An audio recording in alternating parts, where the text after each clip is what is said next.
All right, folks, I cannot tell you what a pleasure it is. I have talked to this man countless times. Before I even talked to him, I was a fan of his columns, his TV appearances, and to welcome in the great Walid Phares, Fox News Middle East and terrorism expert, and the author of a great new book, The Lost Spring, U.S. Policy in the Middle East and Catastrophes to Avoid.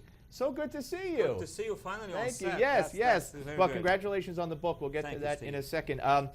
First thing that went through my head when I heard about the Fort Hood shooting yesterday was, oh no, here we go again. Yeah. And the FBI had been looking for an Army recruit who had threatened a Fort Hood-like jihad. Exactly. They had him, they lost him, and that broke this week. So you put two and two together. I mean, it wasn't that. No. We don't know exactly what the motivation was, but it appears it's not terrorism. But this is still a threat to our military, is it not? Another copycat jihadist? Absolutely. Actually, every time we have an incident at this point in time, we are so into a syndrome that we think this is another major Hassan, for the simple reason our soldiers are not armed.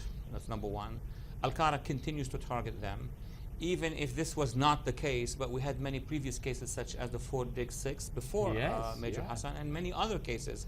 Besides, in the region, in the Middle East now, the perception of America has gotten so weakened that it has opened the appetite of many jihadi forces. And how big a role do you think, from a perception point of view, the not having our soldiers on? Because we had a congressman on before who it was signed onto a bill to arm our soldiers. We've had heroes who we were going to talk to earlier who, in the first shooting, say they have to be armed. But from your point of view, as it relates to the perception of how terrorists or potential terrorists view us, having our soldiers unarmed on military bases, what does that do? Look, there's the issue of unarmed soldiers, but there's also the issue of a policy that is expressing weakness.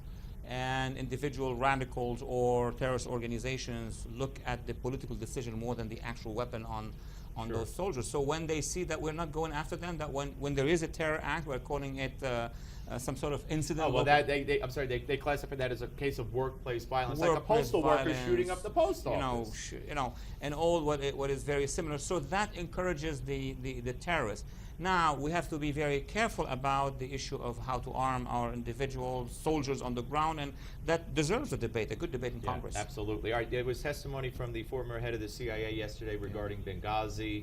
I mean, it just becomes, to me, more and more apparent every time they open up and say more and more about it, that it was a total deception. I mean, they knew there was no protest, they knew it wasn't a video, yet Hillary Clinton, not only in her testimony, but to me, more importantly, when the bodies came back, and I've had the family members tell me this, she looked them in the eye and said, we're going to get the guy who made that video, as if it was the video, and she knew it wasn't the video. Yes, they constructed their mind that they can fool the public by saying this is the video, while in reality this, as you said, was a terror act by jihadist groups. I think what they're concerned about is for the public to know our relationship with these jihadist groups.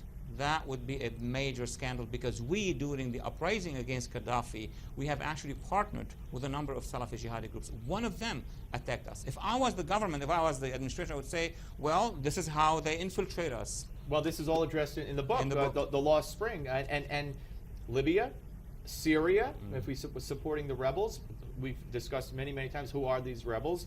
Egypt, supporting the Muslim Brotherhood. I mean, Obama would love to have Morsi back in that presidential palace.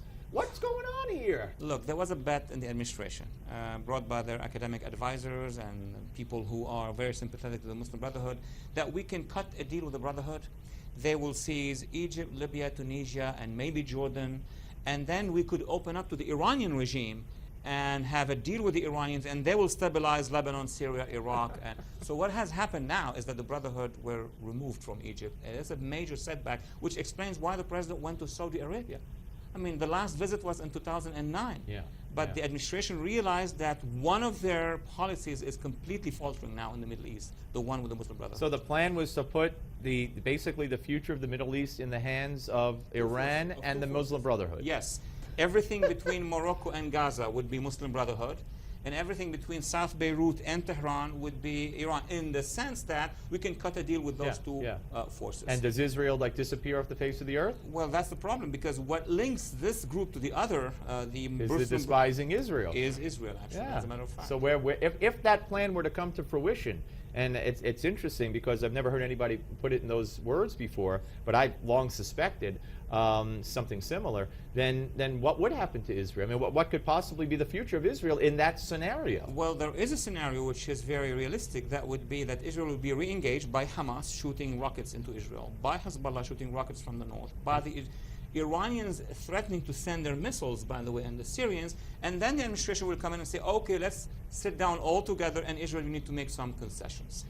I call John Kerry the Palestinian spokesman, because I've never seen anything like this, and culminating with, this Jewish state thing. You're making too much of this Jewish state thing. And then after that, Abbas says, I'll never call it a Jewish state. The Arab League voted last week or the week before, all of them, to never recognize Israel as a Jewish state.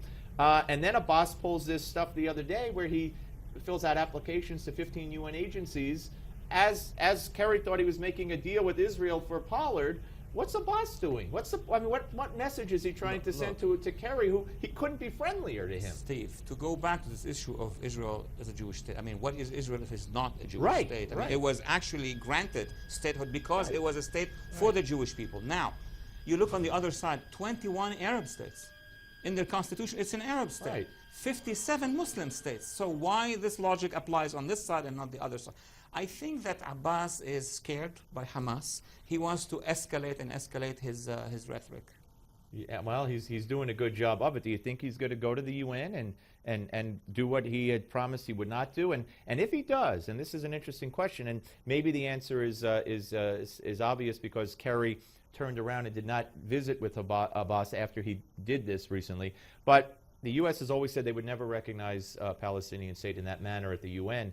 Do you think this administration is capable of saying, well, Netanyahu is being this, he's being that, we're going to do it? Do you think they're capable of it? If the Brotherhood would have seized Egypt for sure, and if the deal with the Iranians would have worked, then the administration would say to Israel, you've got to make a concession for peace to work. These were the words of the president even a few weeks ago, that Mr. Netanyahu, we need to make those concessions. But now that Egypt has shifted, that the army in Egypt and the people in Egypt actually are going to go after Hamas, this is going to change the whole geopolitical situation in the region. Egypt could be one of Israel's best friends, and ironically, not best friend, but and Saudi Arabia now has relations with Israel, but against their common enemy, which is Iran. Well, let me tell you more than that. A few weeks ago, Saudi Arabia, Bahrain, the UAE, and Egypt have declared the Brotherhood as a terrorist organization, have withdrawn ambassadors from Qatar, and are coordinating to contain Iran. So a lot of things are happening in the Middle East. Unfortunately, they're doing it against our political intentions, against the administration's political intentions. And we only have about a minute or 2 minutes. Why they all dislike and fear the Brotherhood? Because they fear that they'll be overrun and overthrown? Of course. I mean, their intelligence services knew that the Brotherhood were going after them. And why does Obama? Why does Barack Obama, a Christian, watch Christians get slaughtered, Christians get killed, churches get burned, stay silent, yet he's a supporter of the Muslim Brotherhood? What's your explanation for that? Maybe he was convinced by his advisors, who, by the way, come from Middle Eastern studies, which, by the way, is funded by petrodollars from the region. Oh, well, there's a whole bunch of Brotherhood infiltrators in his administration in every level of government, right? A lot of influence. And this is not you and I discussing it. Guess what? 10 days ago, Saudi Arabia, among all Islamic states, said Qatar and the Brotherhood have been funding the super lobby of the Brotherhood in the United States. You got it. Folks, it's frightening, but you have to know it, and it's fascinating at the same time, and it's all here in Walid Phares' The Lost Spring, U.S. Policy in the Middle East, and catastrophes. Easy for me to say, to avoid. See, saying that word was a catastrophe for me, so I'll try to avoid it in the future. But great to see you. We'll watch you on Fox News. Pleasure to meet you. And the book, folks, I have theories, and maybe one day I'll just let them all roll out about why Obama. The answer to the last question that I asked Walid about why Obama is sympathetic so much to the Muslim Brotherhood, and at the expense of Jews and Christians, really, if you look at it that way. Anyway, we're coming back with a little segment we like to call Give Me Five. You're not going to want to miss this one, I promise you, right here on the Steve Malzberg Show on Newsmax Television.